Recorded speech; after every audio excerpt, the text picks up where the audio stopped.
Hi, welcome back to Miss Candy's Lane.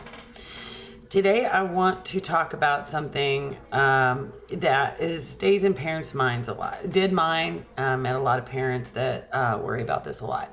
And it is the history of today. So your kids, they go to school and maybe they're not very verbal or not at all. And it's concerning when our kids can't come home and tell us, if they fell at the playground or what they learned today, things like that. And it's really important. First of all, your kid's day should be just as important as your day. So, as you're telling your spouse or your friends about your work day, it should be no different for a child. If they went to school, childcare, therapy, whatever, we want to encourage them to tell us the history of their day. And that's why I say the history of our day. Because a lot of times younger kids, younger minded kids or neurodivergent kids have to understand what that means. Because if you ask a neurodivergent kid, a lot of them that I deal with, how was school? What did you do? Nothing. I don't know.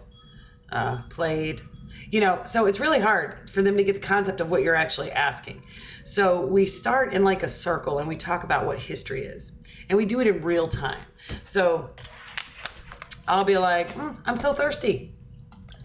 Oh, that's better. That's history, guys. I took a drink of that drink, but I'm not drinking it anymore. But I can tell you that I had a drink of that, right?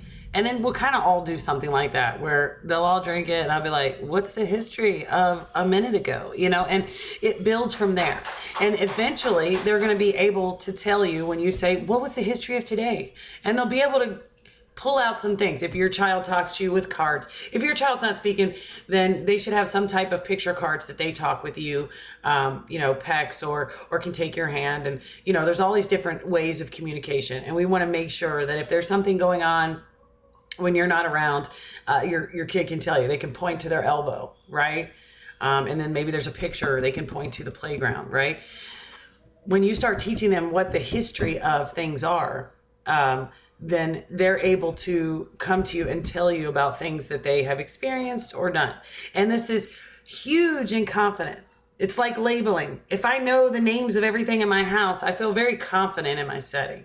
If I can remember and convey all the things that I did today, or this week or last weekend, it gives us confidence. We feel grounded, we feel secure, So the history of today, if you can start trying that with your kids, if you have concerns, and you have a way of communicating established, we want to start teach them the history. So again, eat a piece of cake with them, and then say, that cake was history.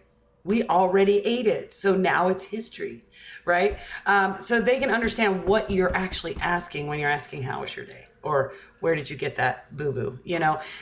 You can say, what's the history of that boo-boo? And I know it sounds like that's more complicated, but honestly, for kids, once they've learned this concept, it makes it much easier because they know exactly what you want. You want to know what happened prior to this conversation that you're having right now. And so that's what you're instilling.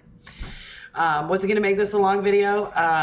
I have some parents that really wanted me to get the history, because it's like, where are we in the world? The history of today is a huge part of what I do over here. Just so to know when my kids or my kids that come here, can go home and tell their parents all about what they did here. Or if they go somewhere else, they can tell their parents everything about, whatever they did. And that's huge in communication and getting that bond solidified with your child so that they trust that they can come and say, I broke something, or, then when we're doing things that maybe we got in trouble for, we're not afraid to talk about it. We know what you're after when you're asking, what's the history of today?